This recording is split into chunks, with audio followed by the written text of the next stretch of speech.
சட்ட ரீதியாக அனுமதிக்கப்பட்டதை விடவும் அதிக பில்லியன்களை கடன் பெற்ற கோட்டாபாய அரசாங்கம் ஆதாரங்களை அம்பலப்படுத்திய நிறுவனம். வடக்கில் கொரோனா தொற்றுக்குள்ளான 4 தொடர்பில் பணிப்பாளர் சத்தியமூர்த்தி வெளியிட்டுள்ள தகவல். அமெரிக்க பாதுகாப்பு செயலாளர் தொலைபேசி மூலம் கோட்டாபாயவிடம் வழங்கிய உத்தரவாதம். கூட்டமைப்பின் நேசக்கரம் எமக்கு இப்போது பலம், தமிழரின் பிரச்சினைகளுக்கு தீர்வு என்கின்றார் மஹிந்த. ஈரானில் சக்தி வாய்ந்த நிலநடுக்கம். வடகொரியாவிலிருந்து சீனாவுக்கு தகவல் அனுப்பிய கிம் ஜாங் உன். 45 புலம்பெயர்ந்தோரை மலையுச்சியிலிருந்து ஆற்றில் தள்ளி படுகொலை செய்த காவலர்கள். சட்டமன்ற உறுப்பினர் வேதனை.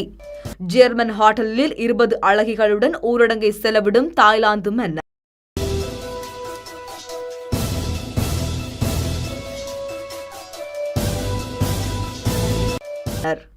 சட்ட ரீதியாக அனுமதிக்கப்பட்டதை விட அதிகமாக பல பில்லியன் ரூபாய்களை ஸ்ரீலங்கா அரசாங்கம் கடனாக பெற்றுள்ளமை ஆய்வில் தெரியவந்துள்ளது. இந்த ஆண்டின் இறுதி 4 மாதங்களில் மாத்திரம் 12,000 கோடிகளை அரசு கடனாக பெற்றுள்ளதாக இலங்கையில் பொருளாதார நெருக்கடியின் தீவிரத்தை வெளிக்காட்டும் வகையில் தலைநகரை மையமாக கொண்டு செயற்படும் ஆராய்ச்சி நிறுவனம் வெளியிட்டுள்ள சமீபத்திய புள்ளி விவரங்களினூடாக தெரியவந்துள்ளது. கடந்த அக்டோபரில் நாடாளுமன்றத்தினால் அங்கீகரிக்கப்பட்ட கணக்கறிக்கைக்கு அமைய ஜனவரி ஏப்ரல் காலத்திற்காக பெற்றுக்கொள்ளக்கூடிய கடன் தொகை 721 பில்லியன் ரூபாய் மாத்திரமே என குறிப்பிடப்பட்டுள்ளது. வெரைட் ரிசர்ச்சின் அறிக்கைக்கு அமைய இலங்கை அரசு உள்நாட்டிலும் வெளிநாட்டிலும் 841 பில்லியன் ரூபாய் வரை கடன் பெற்றுள்ளமை தெரியவந்துள்ளது.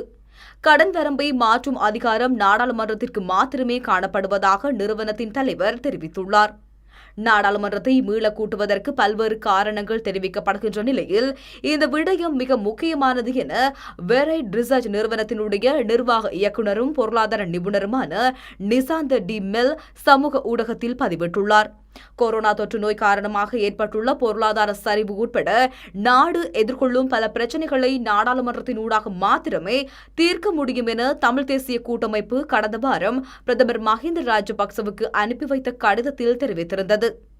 திரைசேரி பட்டியல்கள், பத்திரங்கள் மற்றும் பிணை பத்திரங்களை வழங்குவதன் மூலம் கடந்த 4 மாதங்களில் அரசாங்கம் அதிக கடனை பெற்றுள்ளது. அதன் பெறுமதி 742.5 பில்லியன் ரூபாயாகும். மீதமுள்ள வெளிநாட்டு கடன் சீனாவினால் வழங்கப்பட்டுள்ளதோடு அதன் பெறுமதி 96.4 பில்லியன் ரூபாயாகும். கடனில் இருந்து தப்பிக்க அரச ஊழியர்களின் சம்பளத்தை வழங்குமாறு ஜனாதிபதியின் செயலாளர் கோரிக்கை விடுத்து மறுதினமே வெரைட் ரிசர்ச் இந்த தகவலை வெளியிடப்பட்டுள்ளதும் குறிப்பிடத்தக்கது. கொரோனா வைரஸ் தொற்றுக்குள்ளான வடபகுதியைச் சேர்ந்த மேலும் 4 பேர் முழுமையாக குணமடைந்துள்ளனர் என்று யாழ் போதனா வைத்தியசாலை பணிப்பாளர் வைத்தியர் சத்தியமூர்த்தி தெரிவித்துள்ளார். ரணவில வைத்தியசாலையில் சிகிச்சை பெற்று வந்த நிலையில் குணமடைந்த 4 பேரும் இன்று தத்தமது வீடுகளுக்கு வந்து சேர்வார்கள் என்றும் அவர் மேலும் தெரிவித்துள்ளார். வடக்கு மாகாணத்தினைச் சேர்ந்த 17 பேர் கொரோனா வைரஸ் தொற்றுக்கு உள்ளான நிலையில் சிகிச்சைக்காக நாட்டில் உள்ள கொரோனா சிறப்பு வைத்தியசாலைக்கு அனுப்பி வைக்கப்பட்டனர். அவர்களின் ஏற்கனவே 10 பேர் முழுமையாக குணமடைந்து வீடுகளுக்கு அனுப்பி வைக்கப்பட்டிருந்தனர். இந்த நிலையில் மேலும் 4 பேர் தற்போது முழுமையாக குணமடைந்துள்ளனர். அவர்கள் இன்று வீடுகளுக்கு அனுப்பி வைக்கப்பட்டார்கள். மேலும் 3 பேர் தொடர்ந்து வைத்தியசாலைகளில் சிகிச்சை பெற்று வருகின்றனர் என்றும் பணிப்பாளர் மேலும் தெரிவித்துள்ளமை குறிப்பிடத்தக்கது. இலங்கைக்கு உதவிகளை வழங்க தயார் என அமெரிக்க பாதுகாப்பு செயலாளர் ரோபர்ட் சார்லஸ் இலங்கை ஜனாதிபதி கோட்டாபாயவிடம் தெரிவித்துள்ளார். தொலைபேசி மூலம் தொடர்பு கொண்டு அமெரிக்க பாதுகாப்பு செயலாளர் கோட்டாபாயவிற்கு இந்த உறுதிமொழியை வழங்கியுள்ளார். இலங்கைக்கும் அமெரிக்காவிற்கும் இடையில் நிலவி வரும் நீண்டகால உறவுகளை மேலும் வலுப்படுத்திக் கொள்ள விரும்புவதாக அமெரிக்கா தெரிவித்துள்ளது. கொரோனா வைரஸ் தொற்று அனர்த்தம் தொடர்பிலும் இரு நாடுகளுக்கும் இடையில் பேச்சுவார்த்தை நடத்தப்பட்டுள்ளது.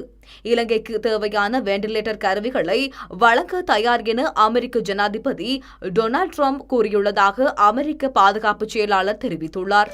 எதிர்க்கட்சிகளுடன் இணைந்து தமிழ் தேசிய கூட்டமைப்பும் அலரி மாளிகை கூட்டத்தை புறக்கணிக்கக்கூடும் என்று நாம் எதிர்பார்த்திருந்தோம். ஆனால் தமிழ் மக்களின் நன்மை கருதி, நாட்டின் நலன் கருதி சம்பந்தன் தலைமையிலான கூட்டமைப்பினர் அந்த கூட்டத்தில் பங்கேற்றனர். அது மாத்திரமின்றி நெருக்கடியான இந்த சூழ்நிலையில் அரசுக்கு ஒத்துழைப்பு தருவதாகவும் அவர்கள் உறுதியளித்துள்ளனர். இது எமக்கு பலமாக அமையும் என பிரதமர் மஹிந்த ராஜபக்ச தெரிவித்தார். இது தொடர்பில் அவர் மேலும் தெரிவிக்கையில், கடந்த திங்கட்கிழமை அலரி மாளிகை கூட்டத்திலும் அன்றைய தினம் மாலை எனது வீட்டில் நடைபெற்ற சந்திப்பிலும் கூட்டமைப்பினர் முன்வைத்த கோரிக்கைகளை கோரிக்கைகளை நாம் பரிசீலித்து வருகின்றோம். அந்த கோரிக்கைகளில் பெரும்பாலானவை தமிழ் மக்கள் சார்பாகவே இருக்கின்றன. எனவே தமிழ் மக்கள் எதிர்நோக்கும் பிரச்சினைகளுக்கு படிப்படியாக தீர்வு காண வேண்டும் என்பதில் அரசு உறுதியாகவே இருக்கின்றது. எனது அழைப்புக்கிணங்க கூட்டமைப்பினர் என்னை வந்து சந்தித்தமை தொடர்பில் எதிரணியில் உள்ள சிலர் விசமத்தனமாக கருத்துக்களை வெளியிட்டு வருகின்றனர். இதிலிருந்து அவர்கள் அரசியல் லாபம் தேடுகின்றனர் என்பது வெளிப்படையாக புலனாகின்றது. எனவே அப்படிப்பட்டவர்களுக்கு நாடாளுமன்ற தேர்தலில் மக்கள் உரிய பதிலை வழங்க வேண்டும் என குறிப்பிட்டுள்ளார். ஈரானில் ஏற்பட்ட சக்தி வாய்ந்த நிலநடுக்கத்தினால் ஒருவர் பலியானதாகவும் 7 பேர் காயமடைந்ததாகவும் தகவல் வெளியாகியுள்ளது.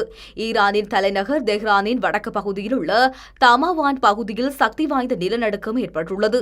இந்த நிலநடுக்கம் ரிக்டர் அளவுகோலில் 5.1 பதிவாகியுள்ளது. இந்த நிலநடுக்கத்தின் ஆழம் 10 கிலோமீட்டர் ஆழம் என்றும் தெரிவிக்கப்படுகின்றது. இந்த நிலநடுக்கத்திற்கு தற்போது வரை ஒருவர் பலியானதாகவும் 7 பேர் காயமடைந்ததாகவும் அந்த நாட்டு அரசாங்கம் அறிவித்துள்ளது. நிலநடுக்கத்தினால் ஏற்பட்ட முழுமையான பாதிப்புகள் குறித்து இதுவரை தகவல்கள் வெளியாகவில்லை என ஊடகங்கள் தரப்பில் தெரிவிக்கப்பட்டுள்ளது. கொரோனா வைரஸை திறம்பட கட்டுப்படுத்திய சீனாவை வடகொரிய அதிபர் கிம் பாராட்டியுள்ளார். கொரோனா வைரஸ் பரவியதற்கான மையமாக இருந்த சீனா கொரோனா வைரஸிலிருந்து 85% நீங்கி தற்போது இயல்பு நிலைக்கு திரும்பியுள்ளது. இந்த நிலையில் தனது உடல்நலம் தொடர்பாக கடந்த சில நாட்களாக நீடித்த சர்ச்சைகளுக்கு முற்றுப்புள்ளி வைத்த வடகொரிய அதிபர் கிம் ஜாங் உன் கொரோனா வைரஸை கட்டுப்படுத்தியதற்காக சீன அதிபர் ஜி ஜின்பிங்கை தொடர்பு கொண்டு பாராட்டியுள்ளதாக தகவல்கள் வெளியாகியுள்ளன. இது தொடர்பில் வடகொரியாவின் அரசு செய்தி நிறுவனம் வெளியிட்டுள்ள தகவலின்படி கொரோனாவுக்கு எதிரான போரில் வெற்றி பெற்ற சீனாவுக்கு வடகொரிய அதிபர் கிம் பாராட்டு தெரிவித்துள்ளார். மேலும் கிம் உடல்நலம் குறித்து சீன அதிபர் ஜி ஜின்பிங் விசாரித்தார் என்று கூறப்பட்டுள்ளது. தொடர்ச்சியாக 20 நாட்கள் காணாமல் போயிருந்ததாக கூறப்பட்ட அவர் இறந்துவிட்டதாகவும் எழுந்து நடக்க முடியாத நிலையில் இருப்பதாகவும் தகவல்கள் வெளியாகியிருந்தமை குறிப்பிடத்தக்கது. இதேவேளை வடகொரியாவிற்குள் கொரோனா பரவியதா அல்லது அந்த நாடு கொரோனா தொடர்பான தகவல்களை மறைத்துள்ளதா என்பது தொடர்பில் தொடர்ந்தும் மர்மம் நீடிக்கின்றமை குறிப்பிடத்தக்கது. ஈரானிய எல்லை காவலர்கள் இந்த மாதத்தில் ஈரானுக்குள் செல்ல முயன்ற 45 ஆப்கானிய புலம்பெயர்ந்த தொழிலாளர்களை துப்பாக்கி முனையில் கட்டாயப்படுத்தி மலையுச்சியிலிருந்து ஆற்றில் தள்ளி கொலை செய்ததாக ஆப்கானிய சட்டமன்ற உறுப்பினர் தெரிவித்துள்ளார்.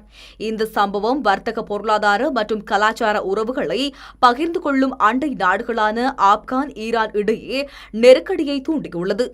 இதுபோன்ற நிகழ்வு தனது மண்ணில் நடந்ததாக ஈரான் மறுத்துள்ளது. ஹிரிருத் ஆற்றில் இருந்து கடந்த 2 நாட்களில் 12 சடலங்களை மீட்டுள்ளதாக ஆப்கானிஸ்தான் அதிகாரிகள் வியாழக்கிழமை தெரிவித்தனர். உறுதிப்படுத்தப்பட்ட இறப்பு எண்ணிக்கை 17ஆக அதிகரித்துள்ளது. இந்த சம்பவம் மே 1 நடந்ததாக ஆப்கானிஸ்தான் அதிகாரிகளும் உயிர் தப்பியவர்களும் கூறுகின்றனர். ஹெராட்டில் இருந்து ஈரானுக்குள் நுழைய முயன்ற 57 பேர் கொண்ட குழு ஈரானிய எல்லை காவலர்களினால் சிறைபிடிக்கப்பட்டதாக ஆப்கானிஸ்தான் மேற்கு ஹெராத் மாகாணத்தைச் சேர்ந்த சட்டமன்ற உறுப்பினர் ஹிபுபிர் ரஹ்மான் பித்ராம் தெரிவித்தார். இந்த தொழிலாளர்கள் ஈரானிய படைகளினால் காவலில் வைக்கப்பட்டனர் என்றும் 24 மணி நேரத்திற்கு பிறகு ஆப்கானிஸ்தான் தொழிலாளர்கள் ஆற்றின் கரையில் கொண்டுவரப்பட்டு தாக்கப்பட்டனர் என்றும் மற்றும் ஆப்கானிஸ்தானுக்கு திரும்பிச் செல்ல ஆற்றில் குதிக்க உத்தரவிட்டனர் என்றும் அவர் கூறினார். பின்னர் நீந்தக்கூடியவர்கள் ஆழமான வேகமாக ஓடும் மலை நீரோட்டத்தில் குதித்தனர். மற்றவர்கள் அடித்தும் மிரட்டியும் குதிப்பதற்கு அச்சுறுத்தப்பட்டனர் என்று ஆப்கானிஸ்தான் ஜனாதிபதி அஷ்ரப் கானியின் அரசு விசாரணைக்கு நியமிக்கப்பட்ட 16 பேர் கொண்ட குழுவைச் சேர்ந்த ஒருவரான பித்ராம் கூறினார். ஈரானிய பாதுகாப்பு படையினரால் ஆற்றில் தள்ளப்பட்டு 57 தொழிலாளர்களில் 12 பேர் மட்டுமே உயிர் பிழைக்க முடிந்தது என்று பித்ராம் கூறினார். அதாவது 45 பேர் இறந்திருக்க வேண்டும். மேலும் துர்க்மெனிஸ்தானில் வடக்கே 5 சடலங்கள் கண்டெடுக்கப்பட்டன என அவர் குறிப்பிட்டார். உலகமே கொரோனாவை கண்டு நடுங்கி போயிருக்கும் நிலையில் தாய்லாந்து மன்னர் தாமும் தன்னை ஜெர்மன் ஹோட்டல் ஒன்றில் முடக்கிக் கொண்டுள்ளார். ஆனால் தனியாக அல்ல, 20 அழகிகளுடன். விருப்பப்பட்ட பெண்களையெல்லாம் மனைவியாகவும் காதலியாகவும் வைத்துக் கொள்ளும் குணம் கொண்ட தாய்லாந்து மன்னர் ஊரடங்கை செலவிடுவதற்காக ஜெர்மன் ஹோட்டல் ஒன்றில் தங்கியுள்ளார். அவர் அங்குள்ள ஹோட்டல் ஒன்றில் 4வது தளம் முழுவதையுமே தனக்காக முன்பதிவு செய்து கொண்டுள்ளதாக கூறப்படுகின்றது. பிரித்தானியாவின் சிறப்பு படை போன்று சீருடை அணிந்த ஒரு கூட்டம் பாலியல் வீரர்கள் அவருடன் இருக்கின்றார்களாம். அத்துடன் அந்த ஹோட்டலில் மன்னரும் அழகிகளும் தனித்திருக்கும் உல்லாச அறை ஒன்றும் உள்ளதாம். இதிலே மன்னருடன் நேரம் செலவிட பெண்கள் போட்டியிடுவதும், ஏனென்றால் அதற்காக அவர்களுக்கும் அவர்களது குடும்பத்தினருக்கும் பெரும் தொகை அளிக்கப்படுகின்றது. அதே நேரத்தில் விருப்பமே இல்லாமல் மன்னரை மகிழ்ச்சியாக வைத்திருக்கும் இளம் பெண்களும் இருக்கின்றார்கள். இப்படி அவர்கள் மன்னரின் விருப்பத்திற்கு சம்மதிக்கவில்லை என்றால் அவர்களுக்கு நேரிடும் பின் விளைவுகளுக்கு அஞ்சி அவர்கள் வேறு வழியின்றி இதை செய்கின்றார்கள். இதற்கிடையில் ஜெர்மனியில் கொட்டமடிக்கும் மன்னரின் காதல் சேட்டைகளை குறித்து சமூக ஊடகத்தில் சமூக ஆர்வலர் ஒருவர் செய்தி வெளியிட்டதனை தொடர்ந்து நமக்கு எதற்காக ஒரு மன்னர் என்ற ஹேஷ்டேக் தாய்லாந்தில் பிரபலமானது நினைவிருக்கின்றது.